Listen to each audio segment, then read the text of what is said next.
कानोपाटकानं जे मुलं उचलले, 2 मुलं होती, विहिरीत नेऊन टाकले. काही सामर्थ्य असेल या लोकांचं. संत महात्म्याला जेवायला बोलवलं त्या कानोपाटकाने, आणि बोलवल्यानंतर महात्म्यानं सांगितलं, महाराज जेवायला बोलवलंय पण सूतक आहे तुम्हाला, मुलं मेले तुमचे.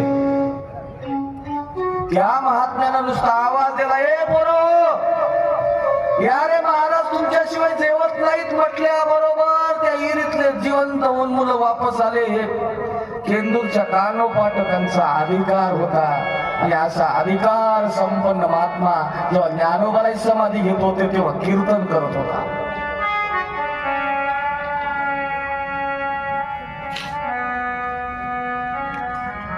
अशा या ज्ञानोबरायांच्या समाधी उत्सव आपण आज केला. काय करतात ज्ञानोबराय?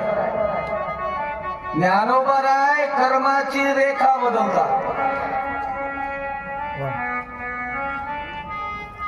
भिंत चालवणं हे तर सामान्य झालं त्यांचं.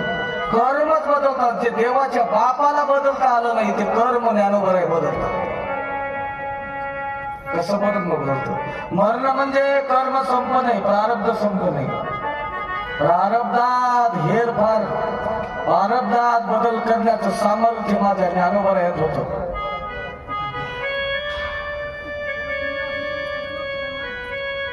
एक प्रेत यात्रा निघाली होती,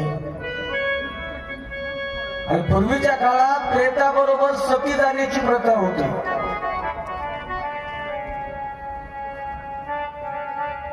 ती प्रेत यात्रा निघाली होती. सतीचं वाहन करून त्या प्रेताची जी पत्नी होती, ती पत्नी सती होण्याकरता निघालं सोबत होती. आणि तेवढ्यात माझ्या ज्ञानोबरायांची दिंडी समोर आली. जात असलेली त्या सती जाणाऱ्या स्त्रीनं पाहिलं, आपण तर आता मरणार आहोत, सती जाणार आहोत, पण मरण्याच्या अगोदर या महात्म्याचं आपण दर्शन घेऊन मरावं या उद्देशानं ती स्त्री ज्ञानोबरायांच्या दर्शनाला आली.